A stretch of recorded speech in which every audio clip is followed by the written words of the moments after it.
हम सब चाहते हैं कि गरीबी मिटे, गरीबी कम हो, लेकिन ये गरीबी का जो स्तर है, जैसे जनसंख्या बढ़ी है वैसे ही गरीबी की संख्या भी बढ़ी है। लोग अमीर बहुत अमीर हो जाते हैं, गरीब बहुत गरीब हो जाते हैं, और गरीबी की संख्या अमीरों की तुलना में बहुत ज़्यादा हो गई है। और इसका मूल कारण एक तरह से ये भी है कि जो शिक्षा मिलनी चाहिए, जिस तरह की शिक्षा मिलनी चाहिए वो नहीं मिलती। अगर शिक्षा प्रॉपर हो तो फिर ऑब्वियसली वो अपने स्तर पे हर इंसान सक्षम हो सकता है अपना जीवन को बेहतर करने के लिए। ट्रैफिक अवेयरनेस के लिए काम करता था कि लोग जाने कि कैसे गाड़ी चलाई जाती है ताकि एक्सीडेंट्स कम हो। बहुत सारे लोग मरते हैं। जो पुराना डेटा है, जब मैं उस समय की बात बता रहा हूँ, 1.5 लाख लोग एक साल में मरते हैं हिंदुस्तान में ट्रैफिक एक्सीडेंट से। उनमें से 60% के करीब टू व्हीलर वाले होते हैं, जो सिर्फ इसलिए उनमें से कई मर जाते हैं क्योंकि हेलमेट नहीं पहनते और सर की चोट से। तो बच्चों में जाता था क्योंकि वही लोग as you people call them Gen Z और new generation, they are still the same। Cyber crime जानते ही होंगे जो लोग अभी थोड़े से टेक सेवी हैं, उनको पता है कि ये बहुत डायनामिक चीज़ है। हर रोज़ एक कुछ न कुछ नया आता है, तो ये बड़ी चैलेंजिंग फील्ड है। नेवरदलेस भारत सरकार, राज्य सरकारें, पुलिस इन सब से जूझने के लिए, इन सब के उससे लिए बहुत सारे प्रयास कर रही है।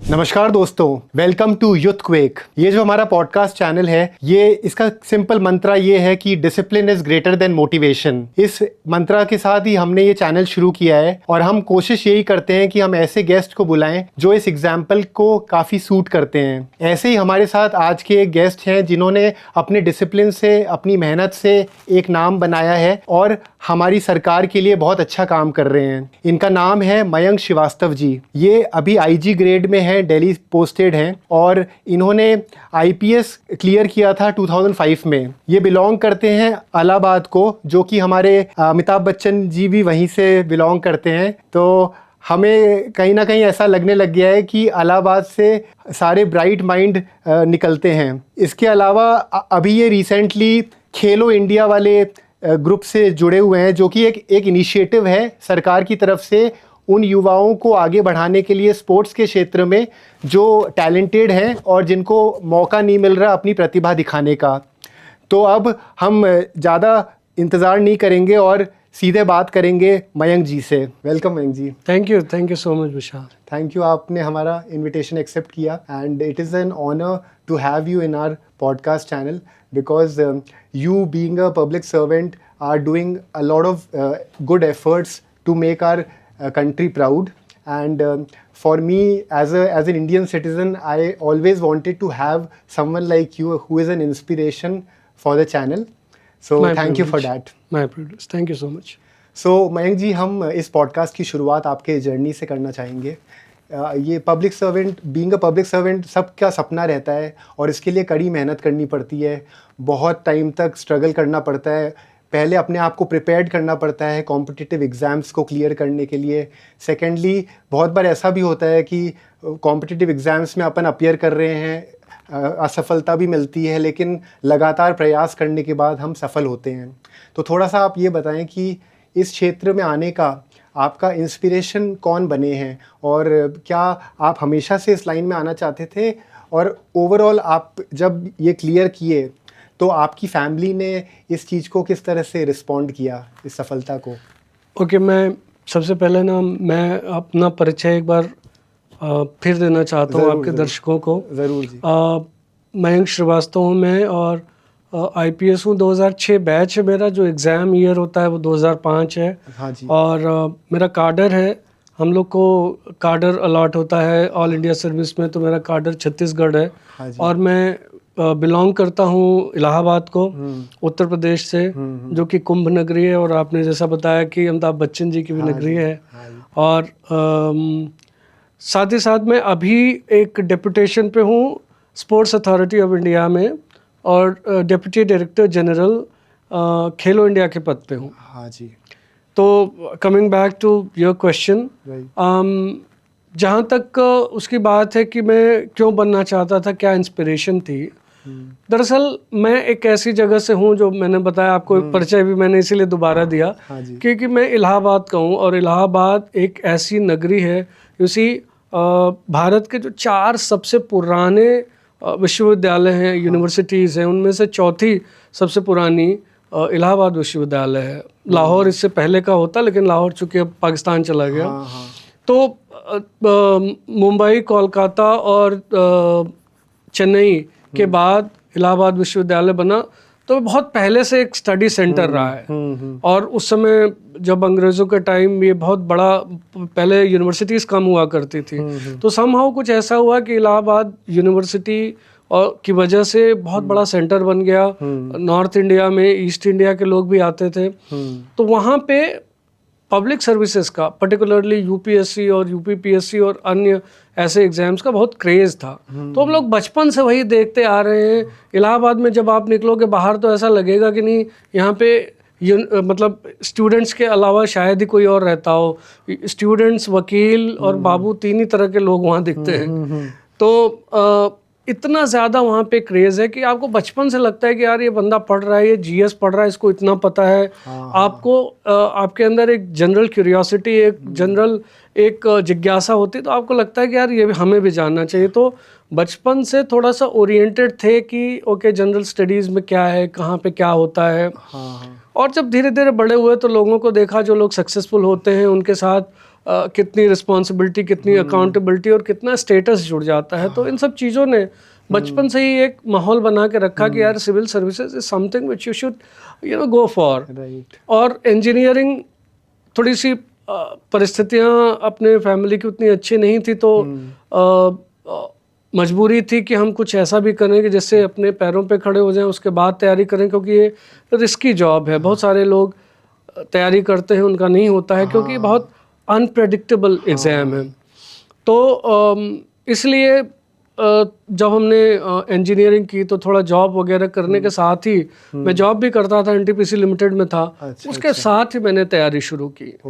और मतलब वो एक चाह थी कि जो ये पद मिलते हैं इसमें, जो सिविल सर्विसेज में आने के बाद, वो ऐसे पद होते हैं जो ब्यूरोक्रेटिक सर्कल या एडमिनिस्ट्रेटिव सर्कल में आप बोल सकते हैं कि वो पद हैं जिस पे आपके पास करने को बहुत कुछ है।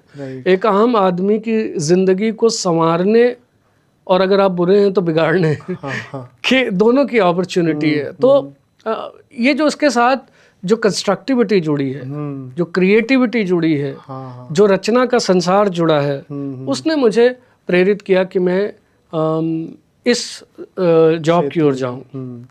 तो आपने जैसे बताया आप एनटीपीसी में जॉब कर रहे थे, तो आप बहुत साल से एनटीपीसी में जॉब करते हुए आपने यहाँ इसमें एग्ज़ाम्स की तैयारी करी, या फिर बहुत कम समय के लिए आपने एनटीपीसी? नहीं, अब वो बहुत it depends upon, this is a subjective estimation as you can say. मतलब I joined in, I was selected in NTPC in 2002 and I became IPS in 2006 August.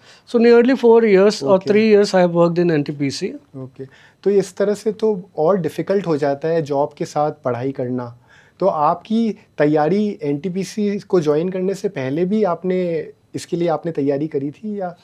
जैसा मैंने आपको बताया कि एक इलाहाबादी बच्चे का जो दिमाग है वो ऑलरेडी ओरिएंटेड रहता है। एक बचपन से वो देख रहा है लोगों को करते हुए, तो आप बड़े अवेयर रहते हैं कि अच्छा, उदाहरण के लिए कि अच्छा उधर सुनामी आई तो सुनामी क्या होती है, एक खुद ही क्यूरियोसिटी रहती है यार देखा जाए, अगर आप अवेयर उसमें हैं। और तो पर प्रॉपर तैयारी अगर बोलेंगे तो मतलब ये तो ये हो गया कि एक कैजुअल आपका एक इंटरेस्ट है कि आप देख रहे हो चीज़ों को। लेकिन अगर प्रॉपर तैयारी बोलें तो प्रॉपर तैयारी तो मैंने तभी स्टार्ट की जब मैं एनटीपीसी की जॉब में आ गया। तो आपने कितनी बार अटेम्प्ट दिए उसके बाद क्लियर? मैं एनटीपीसी में ज्वाइन करने से जस्ट पहले मैंने एक मेंस दिया था, और 2003 का मेंस रहा होगा वो, अब बहुत टाइम हो गया मुझे उतना ध्यान नहीं है, 4 और 5 आई थिंक मैंने ये 3 मेंस दिए थे, 3, 4, 5। ओके।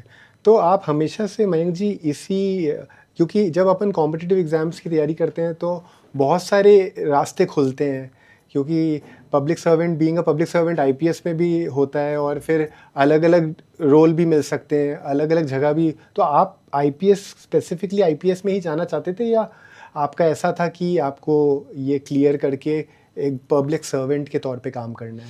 नहीं, जनरल हम लोग का एटीट्यूड, मैं सबके लिए क्यों बोलूँ, मेरा एटीट्यूड ये था कि एक पब्लिक सर्वेंट की भूमिका के लिए अपने आप को मैंने तैयार रखा था। जनरली हम लोग चाहते हैं कि वो भूमिका जितनी बड़ी हो सके, जितनी बृहद हो सके, जितनी रचनात्मकता के अवसर हों उसमें, और टू बी वेरी फ्रैंक और प्रैक्टिकल स्तर पे जितना स्टेटस के वो हो सके, उस हिसाब से लोग अपना फैसला करते हैं। थोड़ी सी अभिरुचियाँ भी होती हैं लोगों की, तो बहुत सारे लोग अपने अपने अभिरुचियों के अनुसार भी वो देते हैं। तो उसे मैं भी एक जनरल उसमें आईपीएस मेरी सेकंड प्रेफरेंस थी, आईएएस मेरी पहली प्रेफरेंस थी, राइट, और इस तरह से था। राइट। सो मैं जितना समझ पाता हूँ कि भगवान ने हमें एज लाइक नेचर ने जिस तरह हमें बनाया है, हम जिस तरह की सोच रखते हैं, हम जिस इंडस्ट्री में जाते हैं, जहाँ पे हम जाते हैं, कहीं ना कहीं भगवान ने हमें उस तरह का माइंडसेट दिया होता है, उस तरह की क्वालिटीज़ हम में ऑलरेडी होती है, तब हम उस क्षेत्र को चुनते हैं।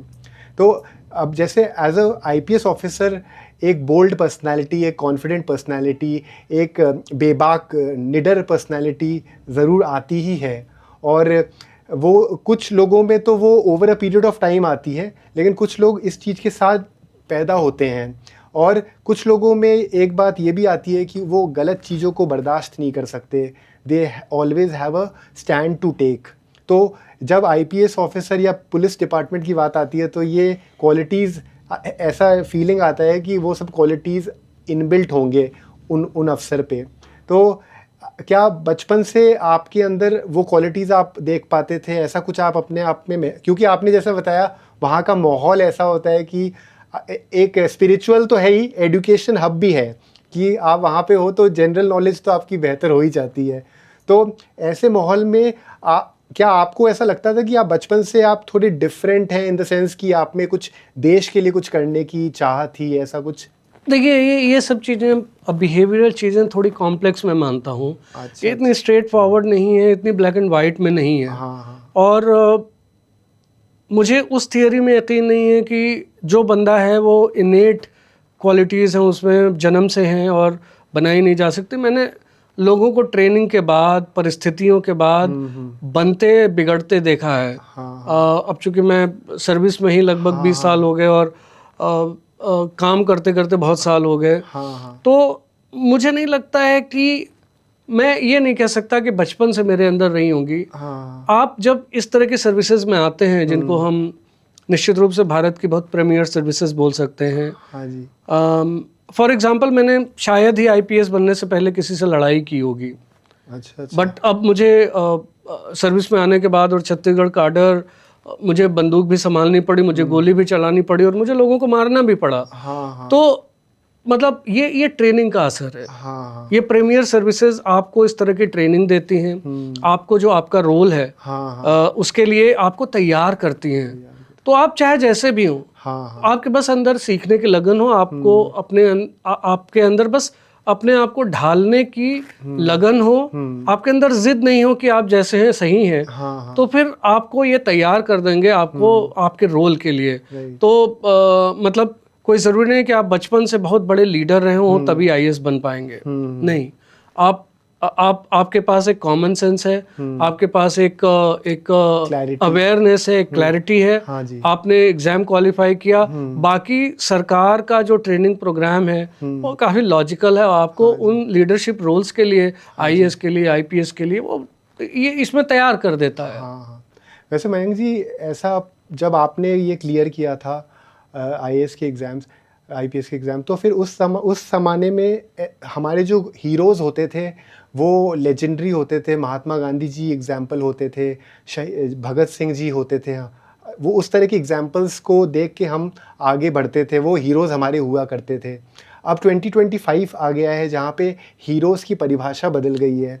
लोग उन लोगों को भी फॉलो करते हैं जिनके फॉलोअर्स ज़्यादा हैं, जिनका व्यक्तित्व उतना शानदार नहीं था जितना भगत सिंह जी का था, वैसे हीरोज़ का था। तो कितना बदलाव आप देख पाते हैं इस चीज़ में, इस ज़माने में जिस तरह की तैयारी होती है, लोगों की सोच किस तरह बदल रही है, जो अपीयर कर रहे हैं, जो एस्पिरेंट्स हैं जो अपीयर कर रहे हैं इस चीज़ के लिए, और वो लोग जो फॉलो कर रहे हैं, जिन चीज़ों को फॉलो करके वो अपना प्लान बनाते हैं कि वो इस फील्ड में आएंगे। और पहले के आपके टाइम में जब आप लोग के इस तरह के हीरोज़ होते थे, एक तो ये कि ये क्या बदलाव आ रहा है यूथ में, क्या वो सही डायरेक्शन को फॉलो कर रहे हैं, लीड कर रहे हैं, और क्या बदलाव इस तरह आ रहा है कि एग्ज़ाम्स की जो तैयारी होती हैं तो अब वो डिफ़िकल्ट हो गया है या उस ज़माने में ज़्यादा डिफ़िकल्ट था?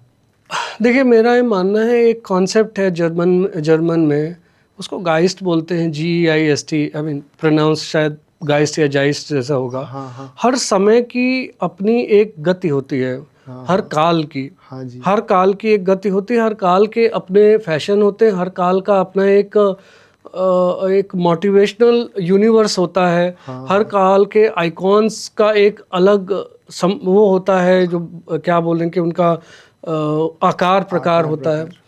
तो आप अगर किसी काल के हैं, वो काल न सही है न गलत, मेरा ये मानना है।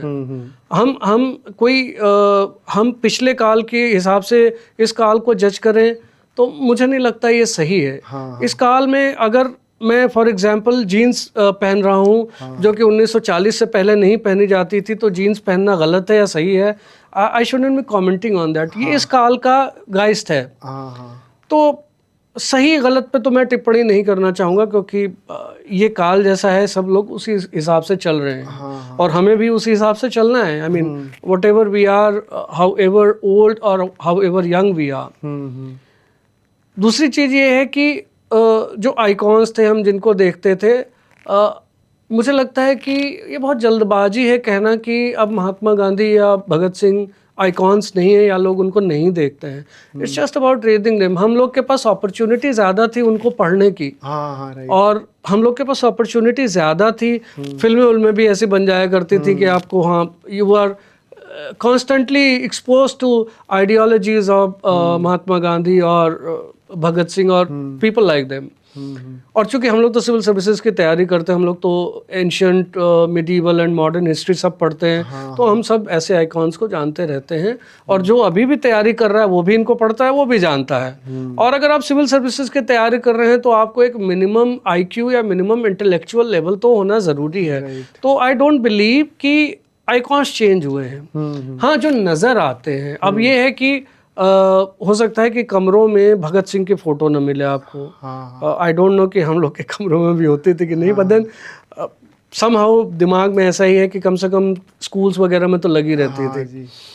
तो आइकॉन्स जो है, मोर और लेस मुझे लगता है भारत में स्वतंत्रता संग्राम और उससे जुड़े लोगों का जो सम्मान है वो अब भी बरकरार है, और वो शायद ही हम लोगों के फोर्सिएबल फ्यूचर तक ख़त्म हो। मुझे नहीं लगता। निश्चित रूप से समय के साथ और बहुत सारे लोग आते हैं, और बहुत सारे लोग समाज को, युवाओं को, बुजुर्गों को मोटिवेट करते हैं, और ऐसे बहुत से लोग हैं। निश्चित रूप से वो लोग भी अपना इतिहास में उन्होंने अपना मकाम बनाया, और वो लोग भी लोगों को प्रेरित किए। बहुत सारे कभी कभी ऐसे लोग होते हैं जिनका बड़ा नाम नहीं होता है, लेकिन वो लोग भी एक लोकल आइकॉन। कभी कभी एक बंदा अपने ज़िले के कलेक्टर या अपने ज़िले के SP को देख करके ही मोटिवेट हो सकता है। वो भी एक लोकल छोटे से आइकॉन तो ऐसे हैं ही। किसी बात से प्रेरणा हो गई, उन्होंने किसी की लाइफ संवार दी या किसी व्यक्ति की मदद कर दी, लोग उससे प्रभावित हो गए और सोचे कि हम ऐसा बनेंगे। तो ये डायनामिक चीज़ है, ये स्टेशनरी चीज़ नहीं है। मुझे नहीं लगता कि अभी एक कोई पर्टिकुलर आइकॉन है वो पहले नहीं था, या अभी का आइकॉन आगे नहीं रहेगा। People choose their icons as per their suitability. Right. और इनफैक्ट आने वाले टाइम में आप भी हमारे हीरोज़ हो जाएंगे। इतिहास के पन्नों में आपको भी इस तरह से देखा जाएगा कि आपने इतने देश की सेवा करी, तो ऑब्वियसली इंस्पायर होंगी आगे की यूथ। और हमारा पॉडकास्ट ये बहुत बड़ा वक्तव्य है। I wouldn't subscribe to it, but I take it as your wishes for me, and I am thankful for that. So आपको इतने टाइम से आप जो काम कर रहे हैं इस लाइन में, तो आपको कोई ऐसी बात कचोटती है जो जिस चीज़ को आप रिजॉल्व करना चाहते हैं, लेकिन over a period of time आप चाहते हैं लेकिन वो चीज़ हो नहीं पाई कोई कारण से, कोई ब्यूरोक्रेटिक रिस्ट्रिक्शंस की वजह से, या फिर ओवरऑल आपको फील होता है कि इस चीज़ में ये बदलाव होना चाहिए लेकिन वो समहाउ हो नहीं पाया? ऐसा कोई कॉमन चीज़ जिसके बारे में सोचते हैं? ऐसी बहुत सारी चीज़ें हैं ऑफ कोर्स।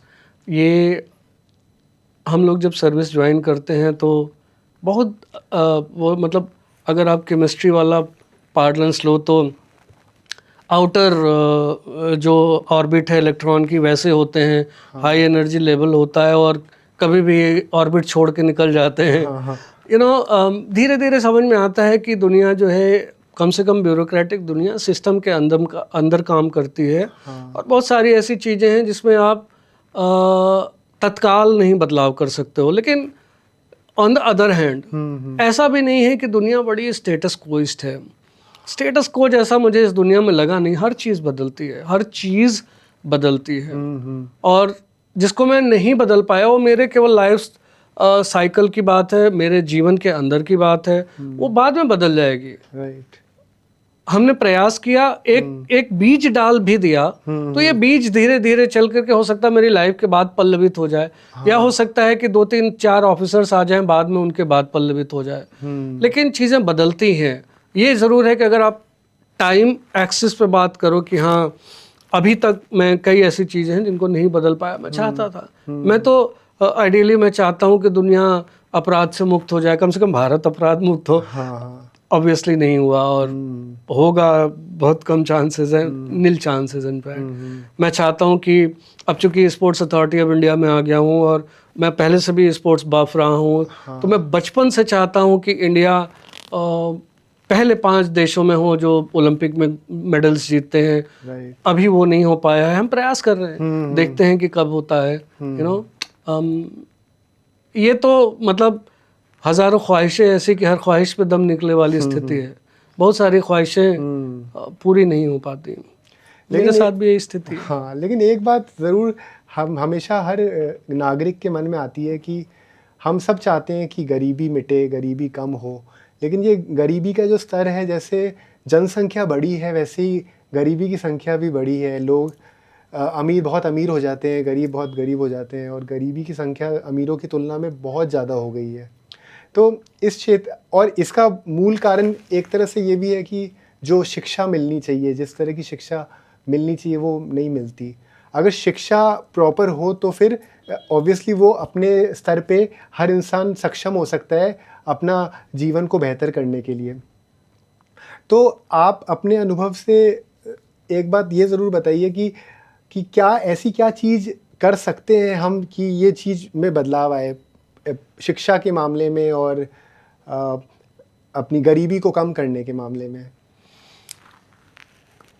वेल अभी जिस तरह से हिंदुस्तान को जैसे हम लोग देख रहे हैं बचपन से, हम अभी भी बोलेंगे कि एक ट्रांजिशन पीरियड होता है, एक संक्रमण काल होता है, और भारत मुझे लगता है कि कई क्षेत्रों में संक्रमण काल से ही गुजर रहा है। और इकोनॉमिक जो क्षेत्र है, आर्थिक क्षेत्र, वो वैसा ही है। सांस्कृतिक क्षेत्र भी मुझे वैसा ही लगता है। हम लोग बहुत बदलाव देख चुके हैं। आप संभवतः वो बदलाव नहीं देखे, इसलिए गरीबी बढ़ रही है वाला वक्तव्य दे रहे हैं। मैंने गरीबी को कम होते देखा है। अच्छा।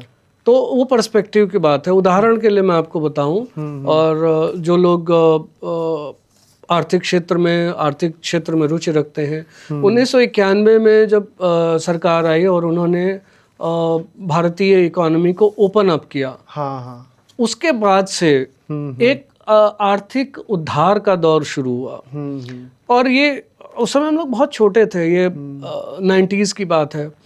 और हमने देखा है कि फॉर एग्जांपल इलाहाबाद में बहुत सारे लोग घूमते रहते थे, पान की दुकान पे दिखते थे, खाली दिखते थे, आवारागर्दी करते थे। धीरे धीरे इनकी संख्या कम होती गई कि जैसे जैसे इकोनॉमी ओपन अप होती गई ना, कंपनीज आती गई। इवन अब तो पहले बीए के लोगों का कैंपस इंटरव्यू हो अनथिंकेबल था, लेकिन अब होता है, क्योंकि सबके लिए कोई ना कोई जॉब है। मार्केटिंग कंपनीज उन लड़कों को भी हायर कर रही हैं जो स्मार्ट हैं, ऑफ कोर्स उनके जो अंदर प्रतिभा है, लेकिन कंपैरेटिवली कम प्रोफेशनली पढ़े लिखे हैं। तो मतलब हमने गरीबी तो कम होते देखी है, हमने प्रॉस्पेरिटी बढ़ते देखी है।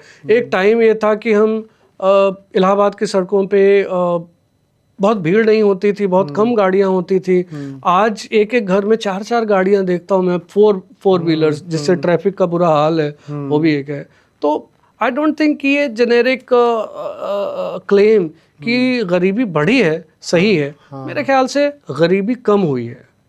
गरीबी के पैमाने ज़रूर बदल गए हैं कि पहले जो है आप आई डोंट नो, इसको एकेडमिक ढंग से बोलें तो आप एक सर्टेन अमाउंट कमाते हैं तब आप गरीब कहे जाते थे। पहले मान लीजिए वो पहले 100 रुपये प्रतिदिन हो तो आज वो 500 रुपये प्रतिदिन होगा कि आप 500 रुपये प्रतिदिन से कम कमाते हैं तो आप गरीब हैं। Things like that. But I don't think कि party has increase, it's continuously decreasing, it's continuously as we are progressing in our economic development. Now तो we are under, I have just forgotten, unable to recall, but we are within 5 richest countries of the world in terms of GDP. Okay, so उस समय जो 90s है उस समय हम लोग का कहाँ था नंबर, मुझे तो ध्यान भी नहीं है, इतना कम नंबर था। हाँ जी। तो एक तो ये चीज़ हुई, दूसरी आपने बोला कि पॉवर्टी के बाद एक चीज़ और बोली थी, शिक्षा।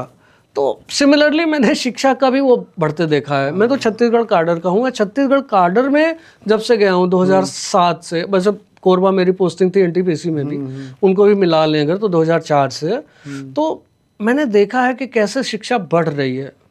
और छत्तीसगढ़ में तो ऐसे एरियाज हैं बस्तर रीजन में और सरगुजा क्षेत्र में जहाँ पे पहुँच विहीन है। हर जगह आंगनबाड़ी है, हर जगह एक प्राथमिक पाठशाला है, हॉस्टल्स हैं ट्राइबल के लिए। तो शिक्षा का विस्तार भी बहुत तेजी से हो रहा है, शिक्षा बढ़ रही है। बट हमारी प्रॉब्लम शिक्षा नहीं है, हमारी problem, as there is a saying in English कि how do you put it, I mean it's not sufficient to be literate, you have to be educated. Right. So literate होने वाली समस्या तो हिंदुस्तान में बहुत कम बची। हाँ।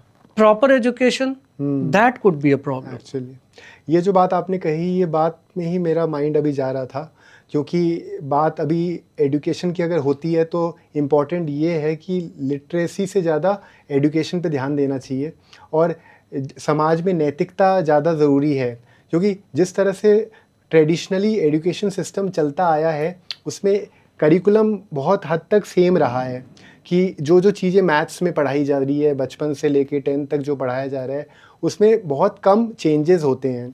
और जब हम जीवन में आगे अपने हीरोज़ को फॉलो करते हैं तो वो जो क्वालिटीज़ एक हीरो में होती है, जैसे being a person with a lot of character, being very positive, जो अपने डर से आगे बढ़ना, रिस्क लेने की क्षमता, जो पोटेंशियल होती है, जो औरतों की रिस्पेक्ट करना, जो नैतिकता वाली जो चीज़ें हैं वो कोई भी स्कूल में उस हद तक सिखाई नहीं जाती। वो बस थ्योरेटिकली बता दिया जाता है कि यू शुड रिस्पेक्ट वुमेन, बस ख़त्म, यू शुड रिस्पेक्ट वुमेन। अब एज अ मैन जब आप बड़े होते हैं तो आपको किन बातों का ध्यान रखना चाहिए, बच्चों को किस हद तक नैतिकता का पाठ पढ़ाना चाहिए, वो एजुकेशन सिस्टम में कवर नहीं किया जाता। हाँ, आई मीन इफ आई मे, हाँ। तो you are, I think you are very correct because अभी क्या हो रहा है कि एक जोक भी चलता है कि बंदा स्कूल में जाता है और स्कूल वाले उसको बोलते हैं कि साहब आपको किताब यहाँ से ख़रीदनी पड़ेगी, कॉपी यहाँ से लेनी पड़ेगी, पेंसिल इससे लेना है और जो यूनिफॉर्म है वो यहाँ से लेनी है, आपको हम लोग ये प्रोग्राम कराते हैं उसके लिए इतना पैसा देना पड़ेगा, हम लोग ये कराते हैं उसका इतना पैसा देना पड़ेगा। बंदा पूछता है कि भाई साहब पढ़ाएगा कौन? तो बोलता है कि वो तो आप पढ़ाएंगे, वो तो घर वाले ही पढ़ाते हैं भाई, सब होमवर्क वगैरह वही कराते हैं, हम लोग तो बस। तो अभी स्कूल जो है अलग ही पैटर्न पे काम कर रहे हैं।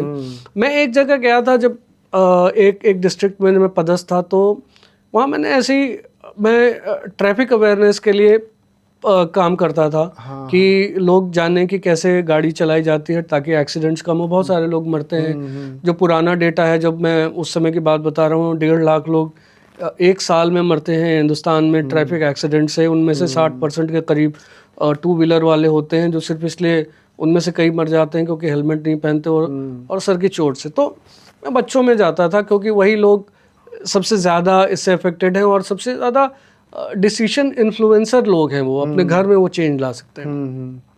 But I was astonished to see, despite being kind of as you people call them Gen Z or new generation, they are still the same। वो उनकी जो सोच है, उनकी जो सोचने की पद्धति है, एक तो हुई सोच और सोचने का तरीका, पद्धति, वो सारी प्री इंडिपेंडेंट इंडिया के लोगों जैसी है। मतलब उनके स्कूल के सामने की सड़क खराब थी। उन्होंने बोला कि सर ऐसा क्यों होता है कि सरकार हमसे इतना पैसा लेती है, आप लोग चालान हमसे लेते हो और एट्सेट्रा एट्सेट्रा। चालान, दुनिया को एक तो प्रॉब्लम ये है कि नियम नहीं मानेंगे और नियम न मानने पर चालान लग जाता है, उसको देने में प्रॉब्लम है। तो खैर उसकी अलग कहानी है। तो मैंने उन्होंने बोला कि क्यों है, सारी सड़कें खराब हैं, सरकार कुछ करती नहीं है। मैंने कहा यार ये क्या सोच है। अब चूंकि जैसा मैंने आपको बताया कि मैंने भारत को बदलते हुए देखा है, उनको पता नहीं कहाँ से शिक्षा मिल रही है, यानी स्कूल भी ये चीज़ बदल नहीं पा रहा। मैंने कहा यार एक टाइम था हम लोग देखते थे सड़कें खराब थी, फिर गोल्डन क्वाड्रिलेटरल भी बना। गोल्डन क्वाड्रिलेटरल बना कि मैं नई दिल्ली से इलाहाबाद 8 घंटे में पहुंचा हूं, जबकि super fast train Prayagraj express 10 घंटा लेती है। मैं कार से ये वैगन आर टाइप की 8 घंटे में पहुंचा हूं। तो इसको इतना जनरलाइज क्यों कर रहे हो कि सारी सड़कें खराब है? तुम्हारे स्कूल के सामने की सड़क खराब है, I agree, but you can't generalise it, you can't be that negative, you can't be that pessimistic. Right. So school भी वो जो प्रेजुडिस है, प्री इंडिपेंडेंस प्रेजुडिस है एक हमारे देश में, कि जो सरकारें होती हैं वो अंग्रेज टाइप की है, वो उसको बदल नहीं पाए। जब तक आप मेंटालिटी को नहीं बदलोगे, जब तक आप ये नहीं समझो कि ये आप ही के लोग हैं और आपके पास ये शक्ति है उनको बदल देने की, और आप उनसे एक्सपेक्ट कर सकते हो कि बदलो, तो ये बदलाव नहीं होगा तब तक एजुकेशन तो हम ऑब्वियसली नहीं दे रहे हैं। हम लोग केवल उनको 10वीं 12वीं पास करा रहे हैं और कुछ नहीं। तो वाकई ऐसा है। दूसरी बात यह है कि मुझे नहीं लगता ये जो मॉरल एजुकेशन है वो स्ट्रिक्टली स्कूल सिखा सकता है। Yes, there are plenty of ways to inculcate this habit amongst students, but not by having a lecture on moral science or moral this thing. So of course you can tell them stories, you can teach them by fun कि देखो ये चीज होती है, respect of women. ये हम हर chapter में, मतलब जो कई हमारे हिस्ट्री के चैप्टर, हमारे अन्य जो कहानियां हैं, हिंदी लिटरेचर, इन सब के चैप्टर से धीरे धीरे उनके अंदर भर सकते हैं कि भाई this is very this is the civilised thing that a man should do. But एकदम मॉरल क्या बोलते हैं, नैतिक शिक्षा पढ़ाने लगेंगे तो पढ़ने से कोई ऐसे वो लिटरेट ही होगा, एग्जाम पास करेगा, वो कुछ होगा नहीं। एक मॉरल सैंक्शन आनी चाहिए लोगों में। जब वो लोग बोलें कि अरे यार ये बिना हेलमेट लगाए आज आया है, और उस पे लोग जैसे गलत अंग्रेजी बोलने पे कई लोग तिरस्कृत भाव से देखते हैं ना, इस तरह के तिरस्कृत भाव से जब देखेंगे उसको कि यार इसने आज ये काम कर दिया है, ये क्या है, साला ट्रैफिक का रूल नहीं मानता, तो तब ये चेंजेस आएंगे। इसमें मेरे को एक बात ये भी समझ में आती है कि जो बॉलीवुड है, जो पिक्चर है, थिएटर में हम जो पिक्चर देखते हैं वो भी बहुत बड़ा रोल प्ले करते हैं, क्योंकि हम जो देखते हैं हम वो बनते हैं, हमारे जहन में वो ज़्यादा रहता है। और जिस तरह की पिक्चरें इतिहास में बनती आई हैं वो ज़्यादा एंटरटेनमेंट को लेके जागरूक रहे हैं, लेकिन शिक्षा को लेके नहीं है। तो इसमें थोड़ा सा और अवेयरनेस उनके तरफ से और इन्फॉर्म्ड तरीके से, और उनसे एक्सपेक्टेशन बढ़ जाती है, क्योंकि अब ज़माना इतना आगे बढ़ रहा है और हमारे नरेंद्र मोदी जी, सम्माननीय मंत्री जी इतना काम कर रहे हैं, इतना मेहनत कर रहे हैं। तो हम सब चाहते हैं कि, क्योंकि जो मुहिम में उन्होंने काम किया है वो मुहिम बहुत डिफरेंट रही है, तो हम भी चाहते हैं एज अ सिटीज़न हम भी योगदान दें। फिर जब हम देखते हैं कि इतना हेल्पलेसनेस है, बेबसी है, और वो भी क्यों, क्योंकि हमने इस सिस्टम को बदलने की थोड़ी सी भी कोशिश नहीं करी। प्रॉब्लम मयंक जी सबसे ज़्यादा तब आ जाती है जब हम हेल्पलेस होते हैं, कि बेबस हो रहे हैं कोई चीज़ को करने के लिए, हालांकि हमारे पास वो सिस्टम है। लेकिन आप भी समझते ही हैं कि हम लोग नियमों से घिरे हुए हैं, हम अपने संविधान से जुड़े हुए हैं, तो जो संविधान के अंदर है हम उस दायरे में ही काम करते हैं। अब क्योंकि आप इतने रिस्पॉन्सिबल पोजीशन में हैं, तो आपको कभी ऐसा फीलिंग आया जहाँ पे आपको अपने सिद्धांतों से थोड़ा सा डिफ़र करके कोई काम करना पड़ा हो, या फिर आप क्योंकि ऐसी पोजीशन में पहुँचने के बाद हर इंसान चाहता है कि अपने देश के लिए बहुत बेहतर से बेहतर काम करे, और जब हम अपने सिद्धांतों से कॉम्प्रोमाइज़ करके कोई चीज़ करते हैं तो अंदर से बहुत तकलीफ़ होती है। तो कभी ऐसा जीवन में आपकी कोई परिस्थिति आई जहाँ पे ऐसी कोई विडंबना में आप आए हो जहाँ पे आप अपने जो आप सोचते हैं, जिस विचारधारा किसके आप हैं, उस हिसाब से आप काम नहीं कर पाए, क्योंकि हमारा कॉन्स्टिट्यूशन से हम घिरे हुए हैं, जो लॉ एंड ऑर्डर है हमें उसको फॉलो करना है। ऐसा कभी हुआ है आपके साथ? देखिए, डिलेमा जो है, दुविधा जो है, ये बहुत ही ज़्यादा कॉमन है और लगभग हर कदम पे आपको एक डिलेमा मिलेगा, आपको एक दुविधा मिलेगी, आपको दो रास्ते या मल्टीपल रास्ते मिलेंगे और आपको एक चूज़ करना होगा। अगर सब मेरे हिसाब से मिले तो इसका मतलब है कि मैं बड़े एक कलर के सिस्टम में काम कर रहा हूँ, मोनो कलर वाले सिस्टम में काम कर रहा हूँ। बहुरंगी समाज है, बहुत सारे लोग हैं, बहुत सारे नियम हैं, बहुत सारे रूल्स हैं, बहुत सारे इन नियमों रूल्स के अलावा संविधान की आपने बात की, संविधान तो एक यूनिवर्सल सेट है और उसका दायरा तो बहुत बड़ा है। आपकी पर्सनल लाइफ में तभी दखल देगा जब आप एकदम गलत करो, अदरवाइज तो you are free whatever you want to do. Okay, तो लेकिन जो ब्यूरोक्रेटिक रूल्स हैं, सामाजिक रूल्स हैं, समाज के जो नए नए प्रेशर ग्रुप्स हैं, उनके जो बंधन हैं, ये कभी कभी निश्चित रूप से आपके सामने एक दुविधा उत्पन्न करेंगे। आपको निर्णय लेना पड़ेगा कि इस दुविधा को हम कैसे दूर करें, हम कौन से रास्ते पे चलें।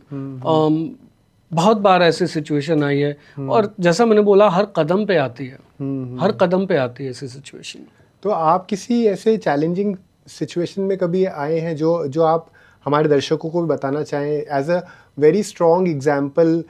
वो इस तरह का एग्जाम्पल जहाँ पे आपको बहुत चैलेंजिंग सिचुएशन में आप आ गए, आप भी उस चीज़ को एक्सपेक्ट नहीं कर रहे थे और आपने काफ़ी बहादुरी से उस चीज़ का सामना किया हो।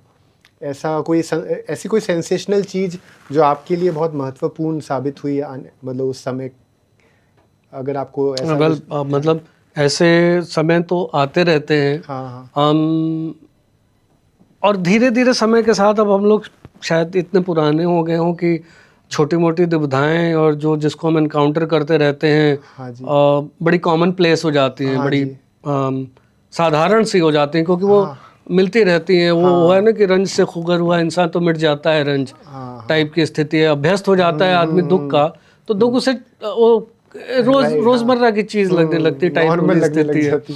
फिर भी एक फिलोसॉफिकल प्लेन पे, एक दार्शनिक पटल पे अगर मैं व्यक्त करूं तो जैसा मैंने बोला कि आईपीएस बनने से पहले शायद ही मैंने किसी से वायलेंट हिंसात्मक लड़ाई की हो।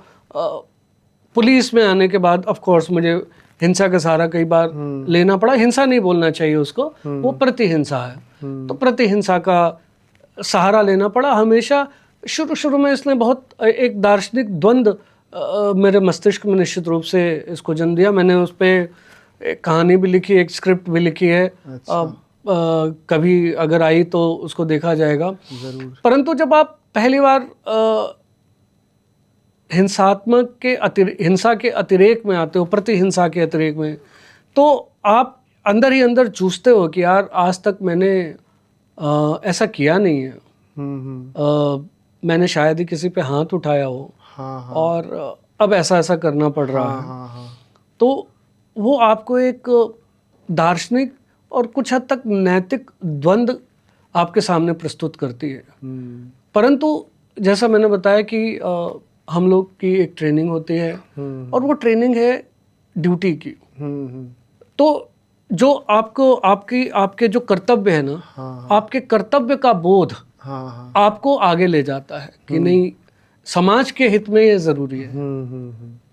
समाज के हित में प्रतिहिंसा आवश्यक है, क्योंकि यदि हम एक जगह प्रतिहिंसा करते हैं, एक स्थान पे करते हैं, एक व्यक्ति के लिए करते हैं, तो हम 140 करोड़ लोगों के लिए सुरक्षात्मक वातावरण का निर्माण कर रहे हैं। राइट। तो कर्तव्य बोध आगे ले जाता है। तो ऐसा कोई इंसिडेंट आपको ध्यान आता है जो कि आपको लगा कि ये मोमेंट तो मैं हमेशा ज़िंदगी भर याद रखूँगा?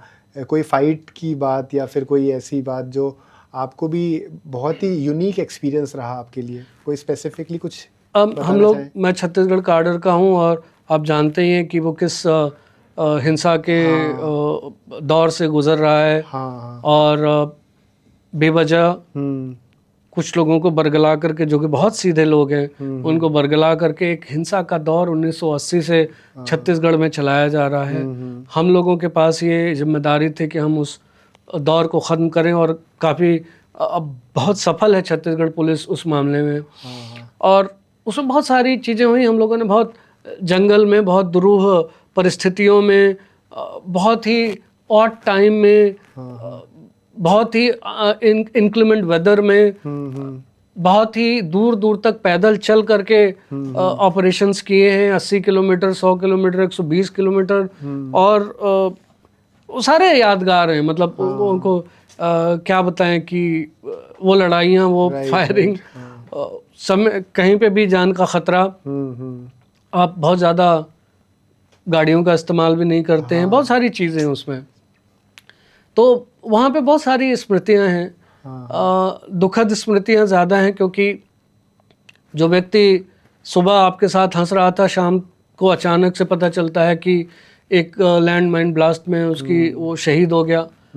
और आप इस तरह की परिस्थितियों को हमेशा फेस करते हो। न भूलने लायक बहुत सारी चीज़ें हैं। मैं यहाँ पे बताएंगे तो बहुत छोटी हो जाएंगी। मैं उन पे एक, जैसा मैंने बताया, स्क्रिप्ट भी लिखी है, और बहुत सारी चीज़ें भी बाहर आएंगी उसमें। अच्छा, बढ़िया। अच्छा है कि हमारे ऑडियंस भी उस चीज़ को पढ़ पाएंगे, आपके अनुभव को पढ़ पाएंगे किताब के ज़रिए। लेकिन हर इंसान फ्रीडम चाहता है, हर इंसान चाहता है कि वो अपनी ज़िंदगी को जितना फ्रीडम से जी पाए। उसके लिए सबसे बड़ी अगर कोई गिफ्ट है तो वो फ्रीडम ही है, मैं जितना समझ पाता हूँ। और कितने लोग हैं जो नौकरी करते हैं और एक रोबोटिक ज़िंदगी जीने लग जाते हैं कि सुबह उठे, उन्होंने काम किया, फिर घर गए। कोई मोनोटोनस हो जाता है, कोई उनमें उस काम में उनको कोई आकर्षण नहीं दिखता है। लेकिन भगवान की कृपा से जो लोग पब्लिक सर्वेंट हैं या फिर जो क्रिएटिव वर्ल्ड में हैं, उनको फिर भी एक फ्रीडम की अनुभूति होती है जिस तरह से वो अपना काम करते हैं। लेकिन एक तरफ वो फ्रीडम है और दूसरी तरफ ये भी है कि उनको फ्रीडम इस तरह से नहीं है कि वो एक आम आदमी की ज़िंदगी नहीं जी पाते। तो ये दोनों तरफ से कॉन्ट्रडिक्ट हो जाता है। तो ये जो बैलेंस आप करते हैं, जिसमें आपको अपनी ड्यूटी के साथ एकदम आपको लॉयल रहना है और आप अपने कैरेक्टर के साथ, अपने विजन के साथ, अपनी पर्सनालिटी के साथ आपको एकदम क्लियर रहना है वाइल परफॉर्मिंग योर ड्यूटी, ये कितना मुश्किल हो जाता है डेली बेसिस पे। क्योंकि ज़िंदगी, अपन सब एक ह्यूमन बीइंग हैं। ये भगवान की बात है, यूनिवर्स ने आपको चुना इस रोल के लिए, तो आप इस रोल में आ गए। लेकिन एज ए ह्यूमन बीइंग हर इंसान चाहता है कि वो एक फ्रीडम वाली ज़िंदगी जिए। इतनी हर समय एक माइंडसेट के साथ उनको एक परफॉर्मिंग के तरीके से नहीं ज़िंदगी जीनी पड़े। एक टाइम के बाद वो फीलिंग आ ही जाती है। तो कभी ऐसा हुआ है कि ये आपके लिए बड़ा मुश्किल हुआ कि इस चीज़ को कंटिन्यू करना डिफ़िकल्ट हो गया, ये एक रोल को लंबे समय तक प्ले करना? ऑब्वियसली मुश्किल तो होता ही है। वो उन्हीं दुविधाओं की सीरीज़ का एक पार्ट है। अच्छा। निश्चित रूप से आपको ऐसे अवसर आते हैं। हाँ। आप सोचते हैं कि यार इसको बदला जाए। हाँ जी। और आप बदल नहीं पाते हैं।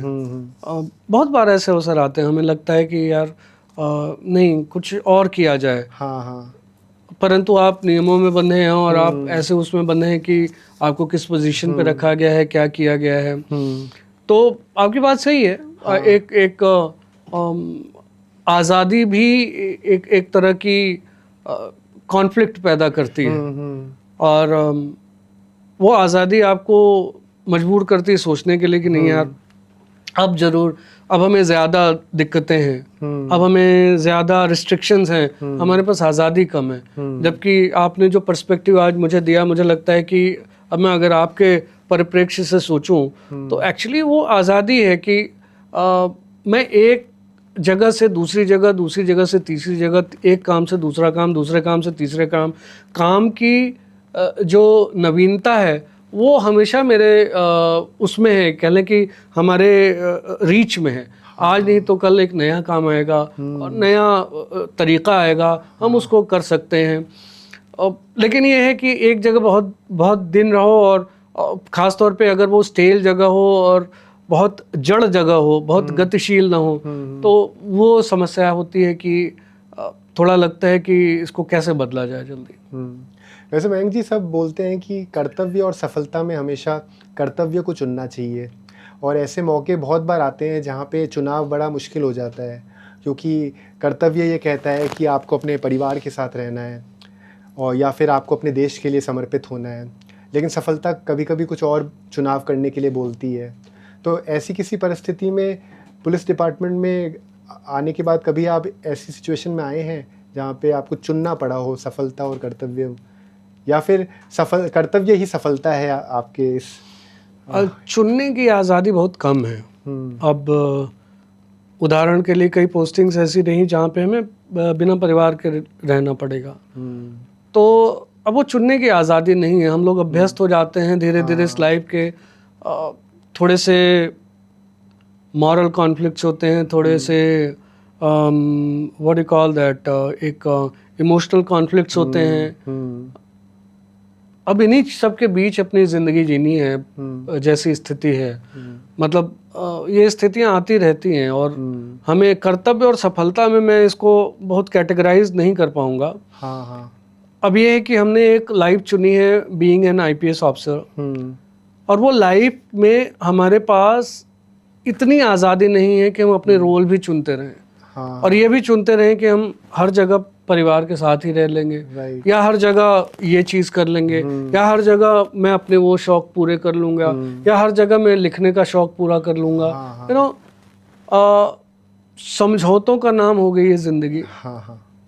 बट जहाँ तक अगर कर्तव्य और सफलता में देखेंगे, सफलता को हम लोग तब डिस्क्राइब करेंगे, मतलब मैं अब डिस्क्राइब करूँ सफलता, तो सफलता तब होगी हम लोग जिस मैस्लो की जिस हायरार्की में हैं, तो सफलता तब होगी क्योंकि वो जो ख्वाहिशें पूरी नहीं हुई हैं वो पूरी हो जाएंगी तो सफलता है। उदाहरण के लिए अगर हम लोग ऐसी परिस्थितियां निर्मित कर दी है कि अपराध कम से कम है, वो सफलता है।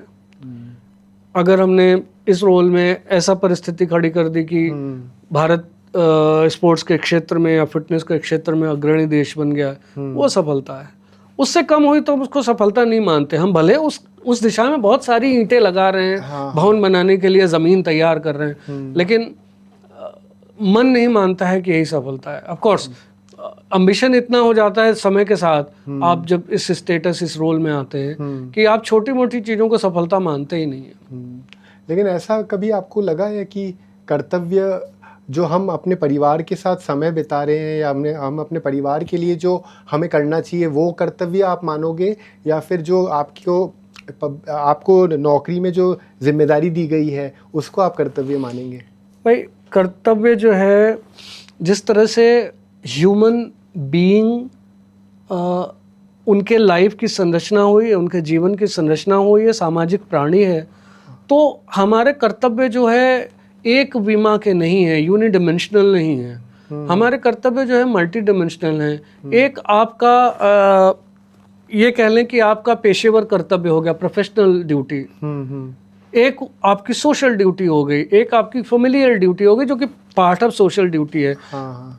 इसको और क्लासिफाई करते जाएं और छेड़ते जाएं तो एक पॉलिटिकल ड्यूटी हो गई, एक इकोनॉमिक ड्यूटी हो गई। So there are plenty of duties that you are just because you are human being and you are social being, you are bound to perform. तो इसमें वरीयता जो है somehow हम देते नहीं हैं, लेकिन हो जाती है। प्रोफेशनल ड्यूटी ज़्यादा वरीयता वाला स्थिति हो जाती है। हमें कई बार सामाजिक कर्तव्य, पारिवारिक कर्तव्य को या तो उससे कॉम्प्रोमाइज़ करना पड़ता है, या कहीं पे पूरी तिलांजलि ही देनी पड़ती है। तो अब कुछ ऐसा डिस्कशन करते हैं जो कि आपके बहुत दिल के करीब है, जो कि खेलो इंडिया, जो जिसके साथ आप जुड़े हुए हैं। तो आप इसके बारे में थोड़ा बताएं कि ये खेलो इंडिया जो है वो, जैसे आपने बताया 2016 में इसकी शुरुआत हुई, तो इसका उद्देश्य क्या है और आप इसका भविष्य किस तरह देखना चाहते हैं? भारत सरकार का फ्लैगशिप प्रोग्राम है खेलो इंडिया, माननीय प्रधानमंत्री जी के दिल के बहुत करीब है, और इस प्रोग्राम की जो संकल्पना है, जो सोच है, वो मल्टी डायमेंशनल है। अगर मैं आपको उसी डिमेंशंस के हिसाब से बताऊं तो खेलो इंडिया के 5 वर्टिकल हैं। खेलो इंडिया इंफ्रास्ट्रक्चर, तो एक ये सोच है कि भारत में खेलों में अधोसंरचना में कमियां हैं तो उन कमियों को दूर किया जाए। खेल अभी भी राज्य का विषय है, राज्य को सहूलियत दी जाए, केंद्र जो है उनको फंड दे कि भाई ये लो फंड, अपने यहाँ अधोसंरचना का निर्माण करो। और वो कार्य हो रहा है। जहाँ तक मुझे याद है 2000 से 3000 करोड़ रुपए तब से खर्च हो चुके हैं अधोसंरचना के निर्माण में। और आज ये स्थिति है भारत में कि भारत अपने पैरों पे खड़ा है कि वो ओलंपिक जैसे खेल और अभी वर्ल्ड पैरा एथलेटिक्स चैंपियनशिप हुई जिसमें 100 से ज़्यादा देश आए, ऐसे बड़े बड़े खेलों को होस्ट करने, उनका संचालन करने में और बड़े आकर्षक रूप से संचालन करने में सक्षम हो चुका है। दूसरा वर्टिकल है जिसको हम इंस्टीट्यूशन कह सकते हैं, अकेडमीज कह सकते हैं। खेलो India centre, Khelo India state centre of excellence, Khelo India अभी आएगा खेलो इंडिया सेंटर ऑफ एक्सेलेंस, और खेलो इंडिया अक्रेडिटेड अकेडमीज। इसमें यह है कि भारत के हर जिले में कम से कम हम एक संस्थान दे सकें खेल का, ताकि किसी व्यक्ति को अगर वो चाहता है कि उसको संस्थानिक रूप से खेलों की सुविधा मिले, उसको एक कोच मिले, तो वो सुविधा जो है भारत सरकार उनको दे रही है। हर जिले में आपको कम से कम एक, जम्मू कश्मीर में 5 हैं, नॉर्थ ईस्ट में 2 हैं, एक जिले में खेलो इंडिया सेंटर मिलेंगे। वहाँ पे कोच की सुविधा भारत सरकार ने दी है, उनका पैसा भारत सरकार देती है, और किसी एक विशेष खेल के लिए वो चल रही है एकेडमी। राज्य में एक सेंटर ऑफ एक्सेलेंस बने, इसके लिए भारत सरकार ने राज्यों को सहूलियत दी है। हर राज्य में कम से कम एक खेलो India state centre of excellence है, जहाँ पे 3 खेलों को भारत सरकार सहायता देती है। और बहुत सारे जो मॉडर्न खेल इकोसिस्टम है, स्पोर्ट्स इकोसिस्टम, जो खेलों का संसार है, जिसमें स्पोर्ट्स साइंस बहुत ज़रूरी तत्व है, जिसमें स्पोर्ट्स साइकोलॉजी बहुत ज़रूरी तत्व है, जिसमें इवन मसाज, मैसर बहुत इंपॉर्टेंट कंपोनेंट है, सभी के लिए भारत सरकार सुविधा देती है। और यदि राज्य सरकार के पास इनमें से कुछ नहीं होता है तो उसके लिए सहायता देती है, साथ ही इंफ्रास्ट्रक्चर को भी मजबूत करने के लिए सुविधा देती है। और तीसरा बात करें तो खेलो इंडिया इवेंट्स हैं। भारत सरकार की ऐसी सोच थी कि भारत में जो प्रतियोगिताएं हैं वो कम हो रही हैं, खिलाड़ियों के पास ऐसे अवसर नहीं है कि अपनी खेल प्रतिभा को निखार सकें, कंपेटिटिवनेस को फील कर सकें, वो प्रतियोगी जो भावना है उसको फील कर सके। प्रतियोगी भावना ज्यादा होगी तो ज्यादा इम्प्रूव करेंगे। तो एक के बाद एक कई कॉम्पिटिशन्स को शुरू किया गया। खेलो इंडिया विंटर गेम्स, भारत में इससे पहले विंटर गेम का कोई नामो निशान न था। खेलो इंडिया आने के बाद विंटर गेम शुरू हुआ और उसकी जगह भी बना दी गई। आइस गेम्स लेह लद्दाख में होते हैं और स्नो गेम्स जो होते हैं गुलमर्ग कश्मीर में होते हैं। खेलो इंडिया पैरा गेम्स, इससे पहले पैरा एथलेटिक्स या पैरा स्पोर्ट्स में कोई नेशनल लेवल का एग्जाई कंपटीशन ओलंपिक टाइप का, नेशनल गेम टाइप का नहीं होता था। खेलो इंडिया ने ये इंक्लूसिविटी का अवसर दिया उसको। और खेलो इंडिया यूथ गेम अंडर 18, खेलो इंडिया यूनिवर्सिटी गेम जो यूनिवर्सिटी पीपल हैं यूनिवर्सिटी के साथ। अभी हम लोगों ने माननीय मंत्री जी जो हमारे डॉक्टर मनसुख मांडविया जी हैं, उनके निर्देशन में और उनके प्रेरणा के अंतर्गत हम लोगों ने बहुत सारे खेलो इंडिया गेम्स की शुरुआत की है। माननीय मंत्री जी का ये विजन है कि इतने सारे गेम्स हो कि किसी भी समाज के किसी भी वर्ग को और किसी भी स्थान को प्रतियोगिता से वंचित न होना पड़े। तो खेलो इंडिया ट्राइबल गेम अभी शुरू होंगे जो छत्तीसगढ़ में होंगे, पहला गेम। खेलो इंडिया बीच गेम हम लोग ऑलरेडी शुरू कर चुके हैं दीव में।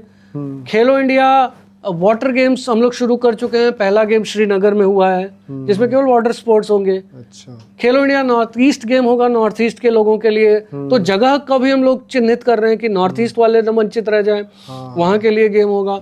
खेलो इंडिया मार्शल आर्ट गेम होंगे, खेलो इंडिया इंडिजिनस गेम होंगे, स्वदेशी खेल भी होंगे, स्वदेशी खेलों को भी बढ़ावा देती है खेलो इंडिया। तो बहुत सारे कॉम्पिटिशन्स अभी आएंगे, मतलब समाज के सभी वर्गों, समाज के सभी स्थानों में, देश के सभी स्थानों में कॉम्पिटिशन को बढ़ावा मिलेगा। इसके बाद एक और जो वर्टिकल है वो है फिट इंडिया।